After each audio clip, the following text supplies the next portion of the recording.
It is a great privilege to welcome the Honorable Prime Minister and Sadhguru today to the Save Soil event here in Delhi as part of Sadhguru's lone motorcycle journey across the world for the rallying call of Save Soil.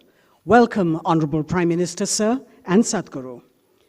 As I mentioned, it is a landmark day in Sadhguru's 100-day, 30,000-kilometer journey for the Conscious Planet Save Soil movement to accelerate citizen support and government action policy to revitalize soil. We have both Sadhguru and the Prime Minister here, and I'd like to request our soil champion, the lone motorcyclist, the one that needs no introduction, Sadhguru, to please share his pearls of wisdom with us.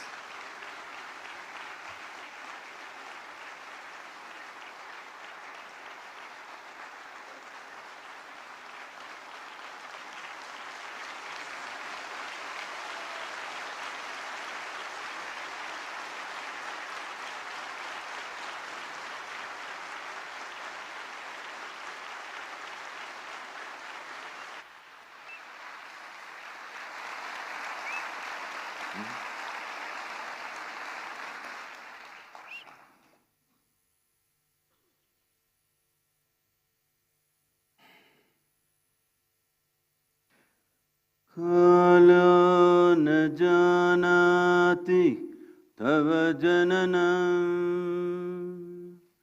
Kala na janati tava samapanam. Drushto maya tava mahakaraha yogeshwara Kala Kala Yogeshwara Kala Kala. Namaskaram and our heartiest welcome to our beloved Prime Minister.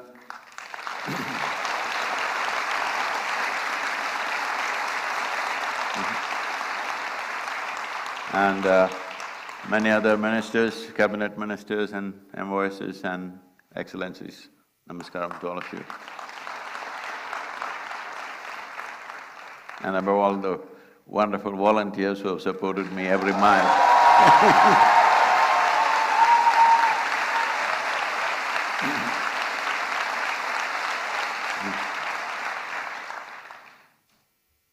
As human beings, we are here on this planet just in terms of planet's life just for a few moments. But still, how empowered we are that we can even threaten the life on this planet. This empowerment is the peak of evolution. This is what we are. We are the flower of evolution. We are the consequence of every other creature that has grown in this land, in this planet. But invested with such a sense of intelligence, with such a sense of capability, if we do not function consciously, if we do not function responsibly, our intelligence and our capabilities turn against us. This is what soil degradation is about. Soil degradation has happened, environmental damage has happened, not because there is some evil force sitting somewhere wanting to damage this planet. It is all in pursuit of human happiness and well-being that this is happening. So this is the case of a potato farmer who wanted to eat mangoes and went to the mango tree, but out of sheer habit started digging the earth looking for mangoes. When he did not find mangoes there, he became very furious and dug furiously, and slowly the tree came upon him. This is the case of humanity right now. This is where we are. So, every one of us, knowingly, unknowingly, are partners in this destruction. The only way around is every one of us have to be partners in the solution. There is simply no other way. It is from this basis that Save Soil movement was launched, and in the last 2.5 years, as I've been talking to various agricultural ministries around the world, what was shocking for me was that Most agricultural ministries in the world, 85% of the nations still address soil as an inert substance that can be fixed by adding a chemical or taking out a chemical. But in this culture, we have always referred to soil as our mother. We cannot have an inert mother, we cannot have a dead mother. We need a living mother which will spawn generation after generation. It is not out of our bodies the future generations come. It is from the soil body that the future generations come and thrive. Unfortunately, we have brought that to a certain threat, but fortunately, we are in that cusp of time that if we act now in a determined way, it does not take any rocket science to fix this, nor does it take enormous amount of financial outlays. It just needs the right direction and a committed and approach, a resolute approach towards the solution. We can walk out of it, especially in our country, where 60% of our population still engaged in agricultural activity. And with a history of over 12,000 years of agricultural history in this country, where organized agriculture has been happening for over 12,000 years.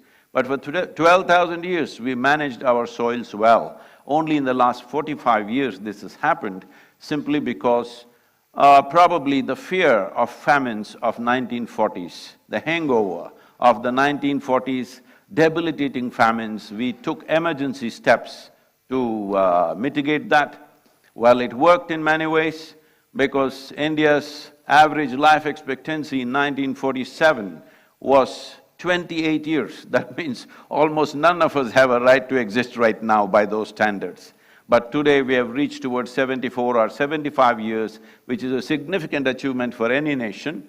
We have gotten here, but the steps that we took as a bridge, as an emergency step to cross over these famine-like situations, we should have rolled it back at some point. Unfortunately, we went at the same speed on the emergency scale and we have caused a certain amount of damage. It's very much possible to turn this around. And from my conversations with the Prime Minister, we know this concern is deep-rooted in his heart.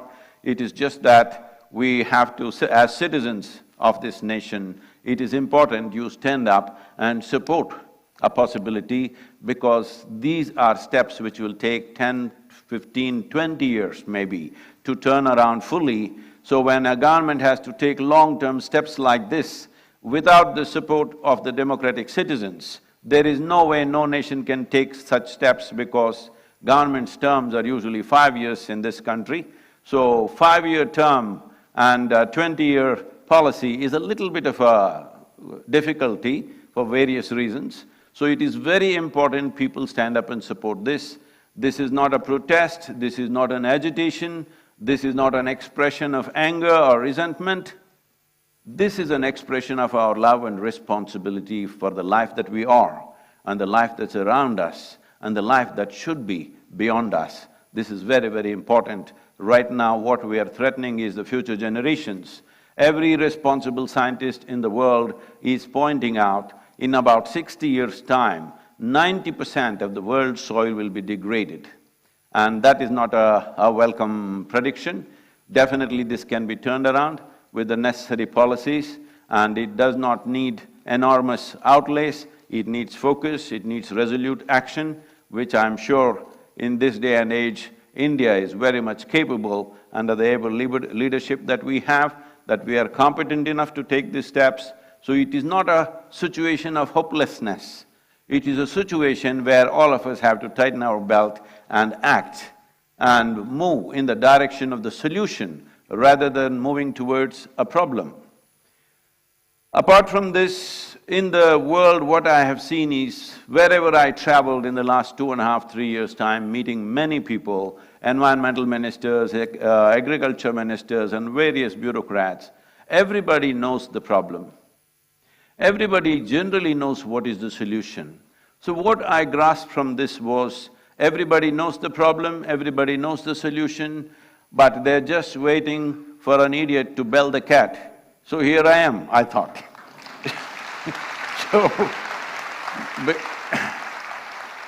Because the problem is known to everybody in the world, all UN agencies are very conversant with the problem, Most nations are very conversant with the problem, but somehow there was a silence. Fortunately, in the last 75 days, it is India 75, it's my great privilege, in 75 days I'm in New Delhi.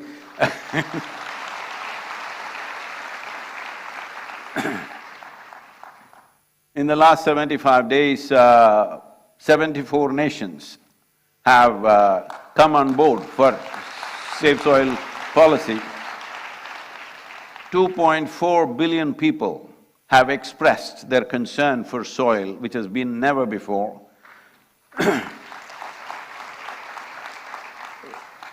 So once people want it, how can we stop it? Definitely it will happen. The most important aspect of this Save Soil movement is, it is not against anybody. It is not against any industry, it is not against any lobby, it is not against anybody. I've been talking to fertilizer industries, pesticides, herbicides.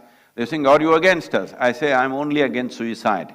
I'm not against any other side. It is not anybody's business to tell the farmer how he should farm.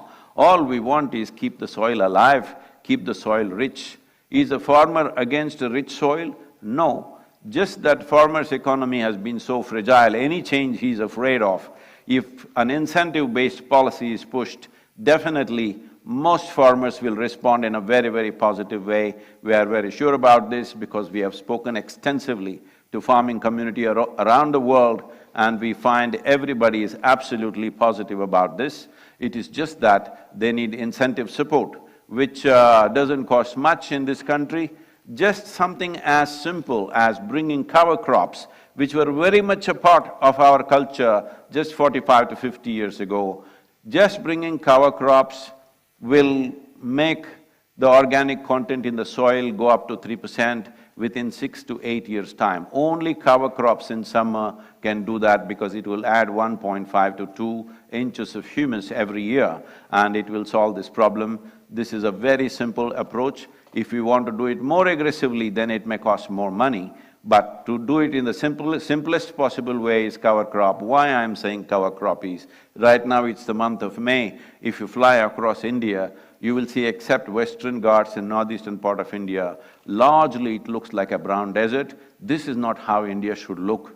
Whatever the season, there must be green leaf on the land, and this was the way India's farming used to be. This is the way the wisdom of the farming community used to work, but unfortunately, we have dropped these things for whatever reasons. Instead of looking for who is to be blamed, instead of looking for what is the problem, who caused the problem, all of us are the problem, and all of us should become the solution. Thank you very much. Once again, thank you, sir, for being here. If I can say one, as the Prime Minister has taken up the Solar Alliance, I think there's an immense opportunity. After talking to various leaders around the world, I realize India and the Prime Minister of India could take up the leadership of soil regeneration in India and the world. The global leadership for soil regeneration, starting with G20, considering we are going to have the stewardship of G20 in the coming year. Thank you very much.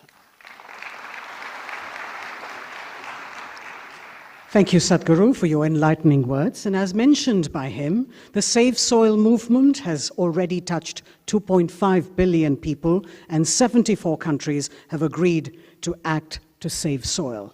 This is a movement that has united the world, a mission that has brought people together across the globe to commonly address, because it concerns each of us, everyone on earth. His message is simple. Saving soil is necessary to maintain life on our planet.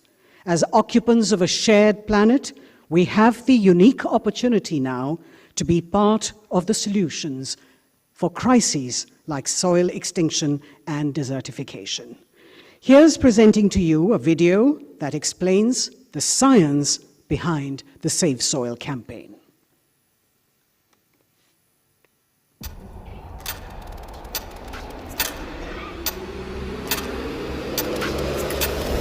What we are facing now is soil extinction.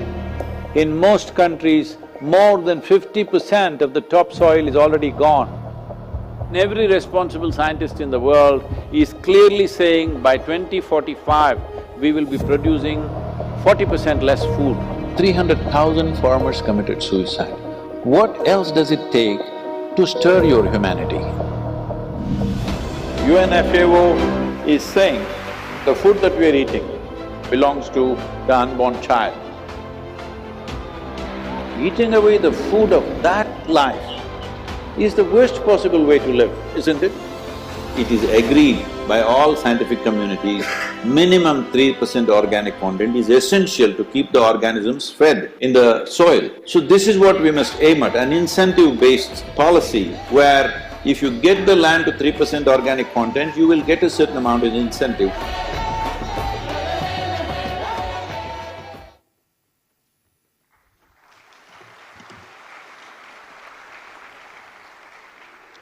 Ladies and gentlemen, as I mentioned earlier, several years ago, the Honorable Prime Minister, Shri Narendra Modi, had launched a nationwide scheme to help farmers to prevent soil deterioration through balanced use of fertilizers and the application of the right nutrients. The Honorable Prime Minister's foresight, vision, and commitment to the global efforts to restore and rejuvenate our planet and soil in particular from extinction is exceptional. I'd like to request the Honorable Prime Minister of India, Shri Narendra Modi ji, to please address the gathering.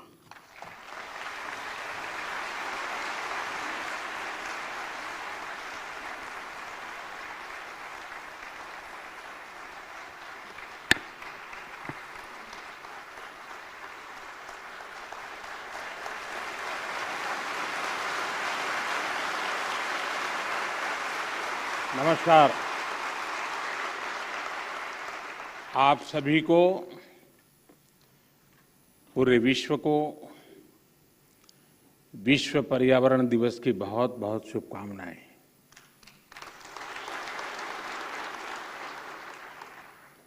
सद्गुरु और Isha foundation भी आज बधाई के पात्र हैं।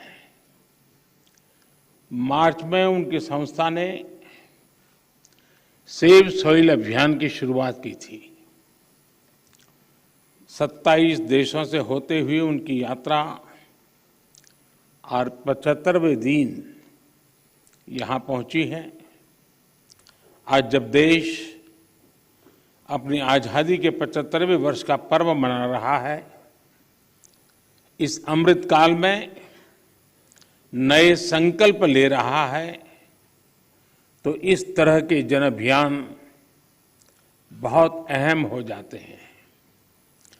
साथियों, मुझे संतोष है कि देश में पिछले 8 साल में जो योजनाएं चल रही हैं, जो भी प्रोग्राम चल रहे हैं, सभी में किसी न किसी रूप से पर्यावरण संरक्षण का आग्रह है।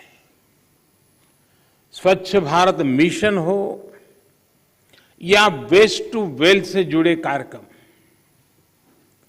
अमृत मिशन के तहत शहरों में आधुनिक सीवेज ट्रीटमेंट प्लांट्स का निर्माण हो या फिर सिंगल यूज प्लास्टिक से मुक्ति का अभियान, या नमामि गंगे के तहत गंगा स्वच्छता का अभियान, one sun one grid solar energy पर फोकस हो या इथेनॉल के उत्पादन और ब्लेंडिंग, दोनों में वृद्धि, पर्यावरण रक्षा के भारत के प्रयास बहुआयामी रहे हैं। और भारत ये प्रयास तब तक कर रहा है जब दुनिया ने, आज जो क्लाइमेट के लिए दुनिया परेशान है, उस बर्बादी में हम लोगों की भूमिका नहीं है, हिंदुस्तान की भूमिका नहीं है। विश्व के बड़े और आधुनिक देश न केवल धरती के ज्यादा से ज्यादा संसाधन का दोहन कर रहे हैं, बल्कि सबसे ज्यादा कार्बन एमिशन भी उन्हीं के खाते में जाता है। कार्बन एमिशन का ग्लोबल औसत प्रति व्यक्ति 4 टन का है, जबकि भारत में प्रति व्यक्ति कार्बन फुटप्रिंट प्रतिवर्ष आधे टन के आसपास ही है। कहां 4 टन और कहां आधे टन। बावजूद इसके भारत पर्यावरण की दिशा में एक होलिस्टिक अप्रोच के साथ न केवल देश के भीतर बल्कि वैश्विक समुदाय के साथ भी जुड़ करके काम कर रहा है। अंतर्राष्ट्रीय स्तर पर भारत ने coalition for disaster resilient infrastructure CDRI और जैसे अभी सदगुरु जी ने कहा इंटरनेशनल सोलर अलायंस ISA के निर्माण का नेतृत्व किया है। पिछले वर्ष भारत ने यह भी संकल्प लिया है कि भारत 2070 तक नेट जीरो का लक्ष्य हासिल करेगा।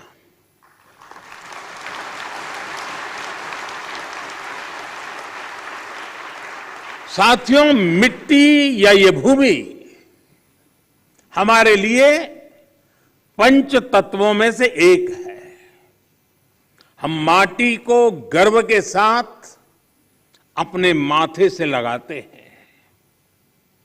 इसी में गिरते हुए खेलते हुए हम बड़े होते हैं। माटी के सम्मान में कोई कमी नहीं है। माटी की अहमियत को समझने में कोई कमी नहीं है। कमी इस बात को स्वीकारने में है कि मानव जाति जो कर रही है उससे मिट्टी को कितना नुकसान हो रहा है, उसकी समझ का एक गैप रह गया है। और अभी सदगुरु जी कह रहे थे कि सबको पता है समस्या क्या है। हम लोग जब छोटे थे तो सिलेबस में किताब में एक पाठ्यक्रम के में एक पाठ पढ़ाया जाता था। गुजराती में मैंने पढ़ा है, बाकियों ने अपनी भाषा में पढ़ा हो शायद। कहीं रास्ते पर एक पत्थर पड़ा था, लोग जा रहे थे, कोई गुस्सा कर रहा था, कोई उस पर लात मार देता था। सब कहते थे देखिए किसने पत्थर रखा, कहाँ से पत्थर आया, दे समझते नहीं वगैरह। लेकिन कोई उसको उठा करके साइड में नहीं रखता था। एक सज्जन निकले, उनको लगा कि चलो भाई सदगुरु जैसा कोई आ गया होगा।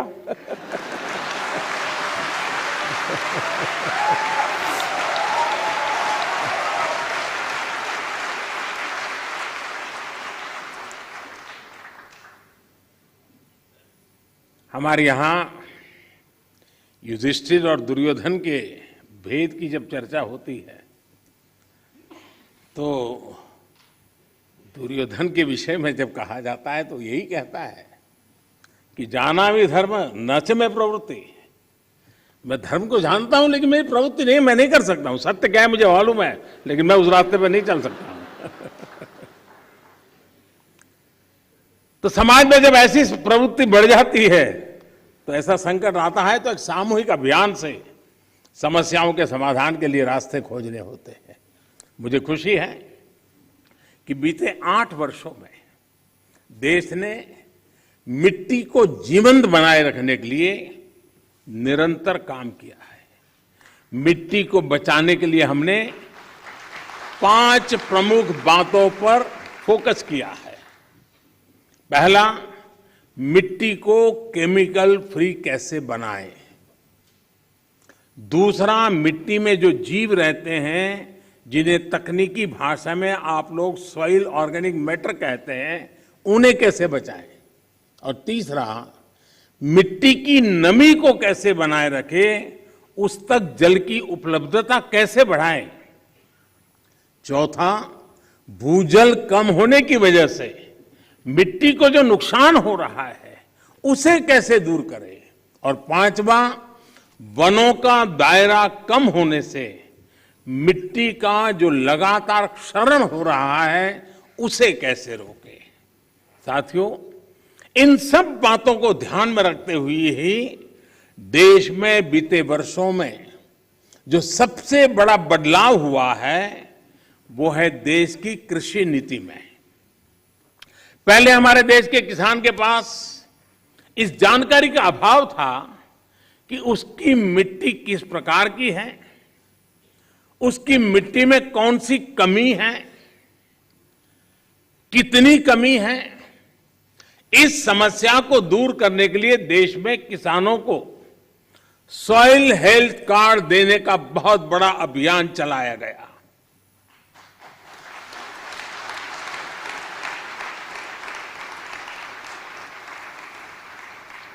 अगर हम किसी को मनुष्य को हेल्थ कार्ड दें ना तो भी अखबार में हेडलाइन बन जाएगी कि मोदी सरकार ने कुछ अच्छा काम किया। ये देश ऐसा है जो सॉइल हेल्थ कार्ड दे रहा है, लेकिन मीडिया की नजर अभी कम है।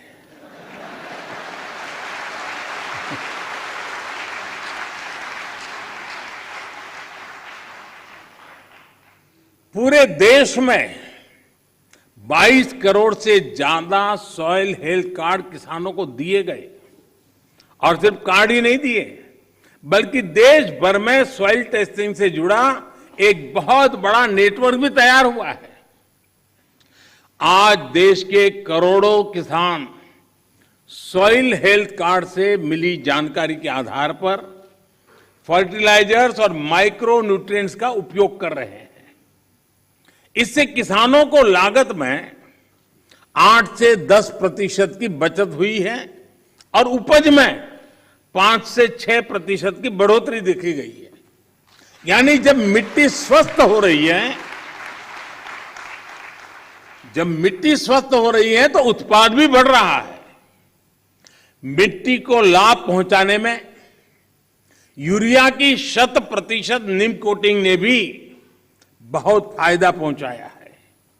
माइक्रो इरिगेशन को बढ़ावा देने की वजह से, अटल भू योजना की वजह से देश के अनेक राज्यों में मिट्टी की सेहत भी संभल रही है। कभी कभी कुछ चीजें, अब मान लीजिए कोई 1.5-2 साल का बच्चा बीमार है, तबीयत ठीक नहीं हो रही है, वेट नहीं बढ़ रहा है, ऊंचाई में भी कोई फर्क नहीं आता है, और मां को कोई कहे कि जरा इसकी चिंता करो, और उसको कहीं सुना हो कि भाई स्वास्थ्य के लिए दूध वगैरह चीजें अच्छी होती हैं, और मान लो वो हर दिन 10-10 लीटर दूध में उसको स्नान करवा दे, तो उसका स्वास्थ्य ठीक होगा क्या? लेकिन अगर कोई समझदार मां एक चम्मच थोड़ा सा दूध उसको पिलाती जाए, दिन में 2 बार, 5 बार, 7 बार, एक चम्मच, तो धीरे धीरे फर्क नजर आएगा। ये फसल का भी ऐसा ही है, पूरा पानी भर करके फसल को डुबो देने से फसल अच्छी होती है ऐसा नहीं है। बूंद बूंद पानी पिलाया जाए तो फसल ज्यादा अच्छी होती है। पर ड्रॉप मोर क्रॉप।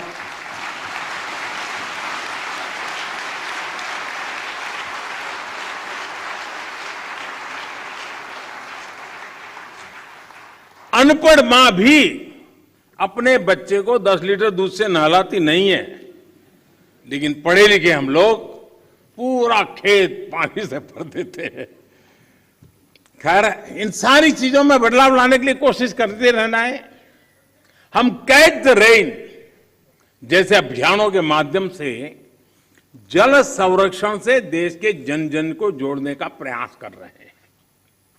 इस साल मार्च में ही देश में 13 बड़ी नदियों के संरक्षण का अभियान भी शुरू हुआ है। इसमें पानी के प्रदूषण कम करने के साथ साथ नदियों के किनारे वन लगाने का भी काम किया जा रहा है, और अनुमान है कि इससे भारत के फॉरेस्ट कवर में 7,400 स्क्वायर किलोमीटर से ज्यादा की बढ़ोतरी होगी। बीते 8 वर्षों में भारत ने अपना जो फॉरेस्ट कवर 20,000 स्क्वायर किलोमीटर से ज्यादा बढ़ाया है, उसमें ये और मदद करेगा। साथियों, भारत आज बायोडायवर्सिटी और वाइल्ड लाइफ से जुड़ी जिन नीतियों पर चल रहा है, उसने वन्य जीवों की संख्या में भी रिकॉर्ड वृद्धि की है। आज चाहे टाइगर हो, लायन हो, लेपर्ड हो या फिर एलिफेंट, सभी की संख्या देश में बढ़ रही है। साथियों, देश में ये भी पहली बार हुआ है जब हमारे गांव और शहर को स्वच्छ बनाने, ईंधन में आत्मनिर्भरता, किसानों को अतिरिक्त आय और मिट्टी के स्वाद के अभियान को हमने एक साथ जोड़ा है। गोवर्धन योजना ऐसा ही एक प्रयास है। और जब मैं गोवर्धन योजना बोलता हूं तो कुछ सेक्युलर लोगों को सवाल उठेगा कि ये कौन सा गोवर्धन ले आया है। वो परेशान हो जाएंगे।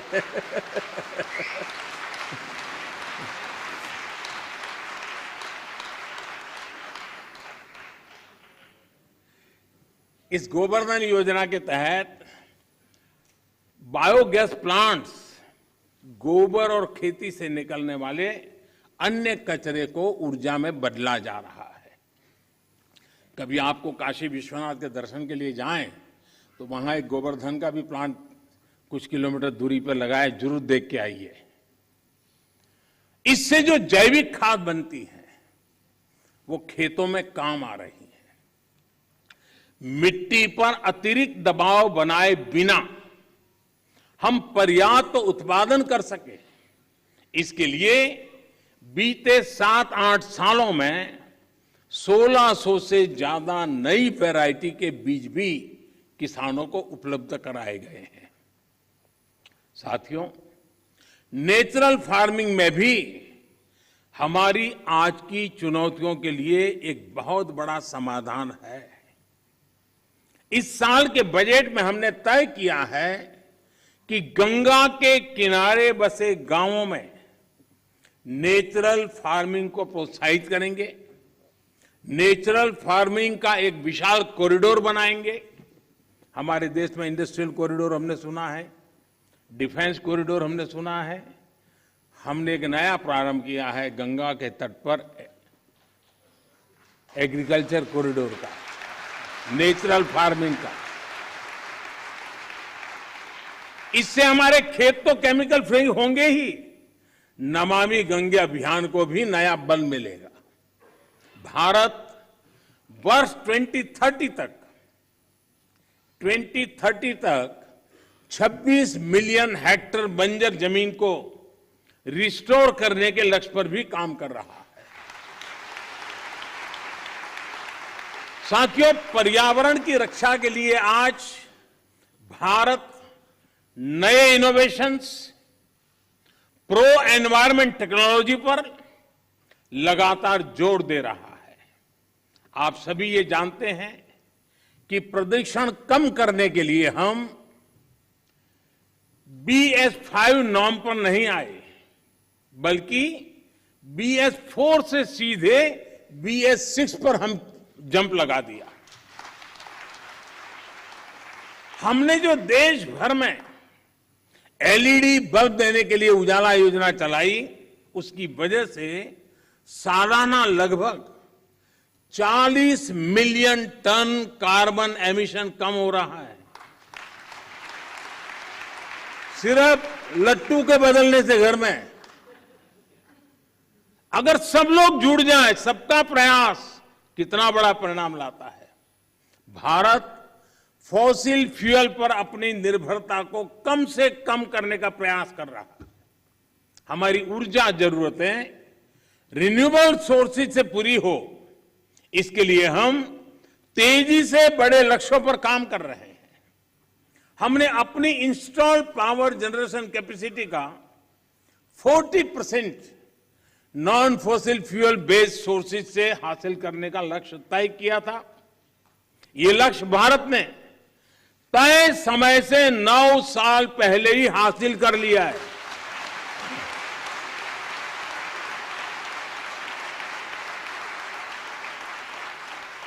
आज हमारी सोलर एनर्जी कैपेसिटी करीब 18 गुना बढ़ चुकी है।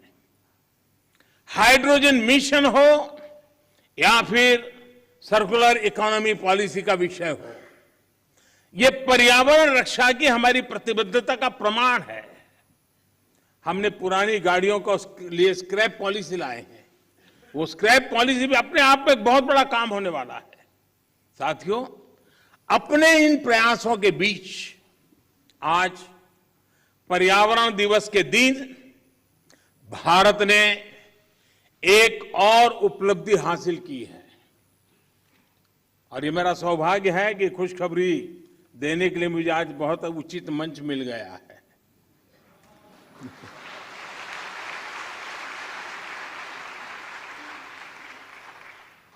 भारत की परंपरा रही है कि जो यात्रा करके आता है उसको छूते हैं तो आधा पुण्य आपको मिल जाता है।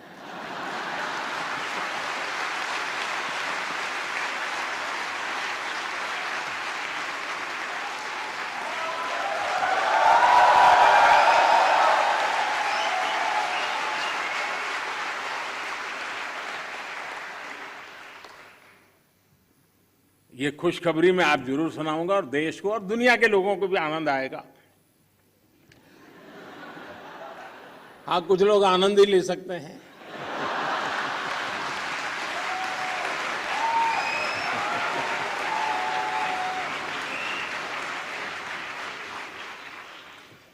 आज भारत ने पेट्रोल में 10% इथेनॉल ब्लेंडिंग के लक्ष्य को प्राप्त कर लिया है।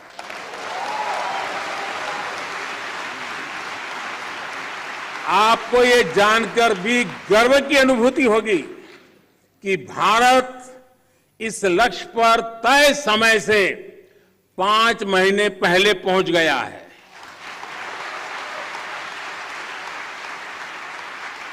ये उपलब्धि कितनी बड़ी है, इसका अंदाजा आप इसी से लगा सकते हैं कि साल 2014 में भारत में सिर्फ 1.5% इथेनॉल की पेट्रोल में ब्लेंडिंग होती थी। इस लक्ष्य पर पहुंचने की वजह से भारत को 3 सीधे फायदे हुए हैं। एक तो इससे करीब 27 लाख टन कार्बन एमिशन कम हुआ है।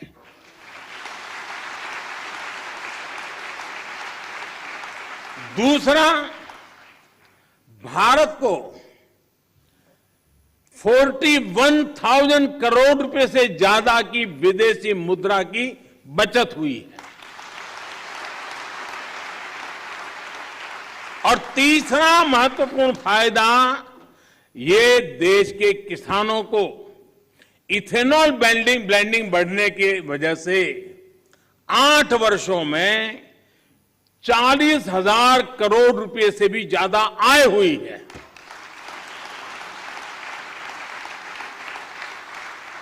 मैं देश के लोगों को, देश के किसानों को, देश की ऑयल कंपनियों को इस उपलब्धि के लिए बधाई देता हूं। साथियों, देश आज जिस पीएम नेशनल गति शक्ति मास्टर प्लान पर काम कर रहा है, वो भी पर्यावरण रक्षा में अहम भूमिका निभाएगा। गति शक्ति की वजह से देश में लॉजिस्टिक सिस्टम्स आधुनिक होगा, ट्रांसपोर्ट सिस्टम मजबूत होगा। इससे प्रदूषण कम करने में बहुत मदद मिलेगी। देश में मल्टी मॉडल कनेक्टिविटी हो, 100 से ज्यादा नए वाटरवे के लिए काम हो, ये सभी पर्यावरण की रक्षा और क्लाइमेट चेंज की चुनौती से निपटने में भारत की मदद करेंगे। साथियों, भारत के इन प्रयासों, इन अभियानों का एक और पक्ष है जिसकी चर्चा बहुत कम होती है। ये पक्ष है ग्रीन जॉब्स। भारत जिस प्रकार पर्यावरण हित में फैसले ले रहा है, उन्हें तेजी से लागू कर रहा है, वो बड़ी संख्या में ग्रीन जॉब के अवसर भी बना रहे हैं। ये भी एक अध्ययन का विषय है कि जिसके बारे में सोचा जाना चाहिए। साथियों, पर्यावरण की रक्षा के लिए, धरती की रक्षा के लिए, मिट्टी की रक्षा के लिए जन चेतना जितनी ज्यादा बढ़ेगी, उतना ही बेहतर परिणाम मिलेगा। मेरा देश और देश की सभी सरकारों से, सभी स्थानीय निकायों से, सभी स्वयंसेवी संस्थाओं से आग्रह है कि अपने प्रयासों में स्कूल कॉलेजेस को जोड़िए, एनएसएस एनसीसी को जोड़िए। आजादी के अमृत महोत्सव में जल संरक्षण से जुड़ा एक आग्रह और भी करना चाहता हूं। अगले साल 15 अगस्त तक देश के हर जिले में कम से कम एक जिले में, हर जिले में कम से कम 75 अमृत सरोवर के निर्माण का काम आज देश में चल रहा है। 50,000 से ज्यादा अमृत सरोवर आने वाली पीढ़ियों के लिए वाटर सिक्योरिटी सुनिश्चित करने में मदद करेंगे। ये अमृत सरोवर अपने आसपास मिट्टी में नमी को बढ़ाएंगे, वाटर टेबल को नीचे जाने से रोकेंगे और इनसे बायोडायवर्सिटी भी इंप्रूव होगी। इस विराट संकल्प में आप सभी की भागीदारी कैसे बढ़ेगी, इस पर जरूर विचार हम सब एक नागरिक के नाते करें। साथियों, पर्यावरण की सुरक्षा और तेज विकास सभी के प्रयासों से संपूर्णता की अप्रोच से ही संभव है। इसमें हमारी लाइफस्टाइल की क्या भूमिका है, हमें कैसे उसे बदलना है, इसे लेकर मैं आज शाम को एक कार्यक्रम में बात करने वाला हूं, विस्तार से कहने वाला हूं, क्योंकि वो अंतर्राष्ट्रीय मंच पर मेरा कार्यक्रम है। Lifestyle for the environment, mission life. इस शताब्दी की तस्वीर, इस शताब्दी में धरती का भाग्य बदलने वाला एक मिशन का आरंभ। ये P3 यानी प्रो प्लेनेट पीपल मूवमेंट होगा। आज शाम को लाइफस्टाइल फॉर द एनवायरमेंट के ग्लोबल कॉल फॉर एक्शन का लॉन्च हो रहा है। मेरा आग्रह है कि पर्यावरण की रक्षा के लिए सचेत हर व्यक्ति को इससे जरूर जुड़ना चाहिए, वरना हम एसी भी चलाएंगे और रजाई भी उड़ेंगे और फिर पर्यावरण के सेमिनार में बढ़िया भाषण भी देंगे। साथियों, आप सभी मानवता की बहुत बड़ी सेवा कर रहे हैं। आपको सिद्धि मिले। सदगुरु जी ने जो लंबी ये यानी मेहनत वाली यात्रा है, बाइक पे, वैसे उनका बचपन से शौक रहा है ये,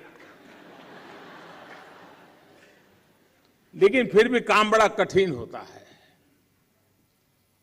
क्योंकि मैं कभी यात्राओं को ऑर्गेनाइज करता रहता था और मैं कहता था मेरी पार्टी में कि एक यात्रा को चलाना मतलब 5-10 साल उम्र कम कर देना, इतनी मेहनत पड़ती है। सदगुरु जी ने यात्रा की, अपने आप में बहुत बड़ा काम किया है और मुझे पक्का विश्वास है कि दुनिया को मिट्टी के प्रति स्नेह तो पैदा हुआ ही होगा, लेकिन भारत की मिट्टी की ताकत का भी परिचय मिला होगा।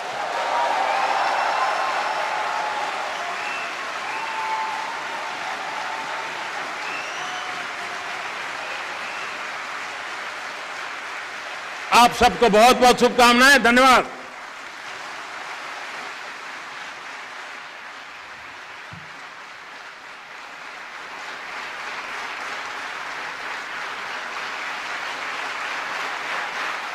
Thank you, Prime Minister, sir.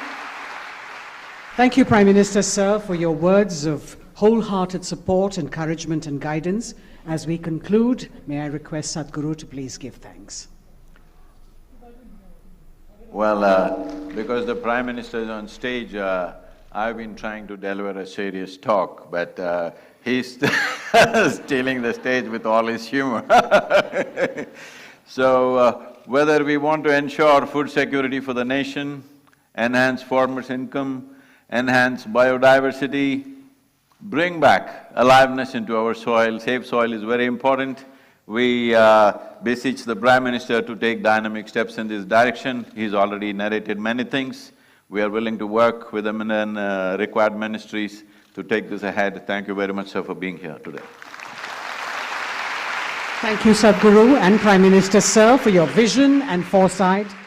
Please remain in your places, ladies and gentlemen, as the Prime Minister and Sadhguru leave the hall.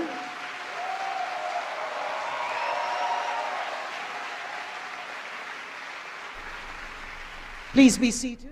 तो अभी आप ये विज्ञान भवन से सीधी तस्वीरें देख रहे थे, जहां प्रधानमंत्री नरेंद्र मोदी मिट्टी बचाओ आंदोलन के एक विशेष कार्यक्रम को संबोधित कर रहे थे। बहुत सारी अहम बातें इस कार्यक्रम के जरिए प्रधानमंत्री ने कही। उन्होंने एक बहुत बड़ी घोषणा ये की कि 27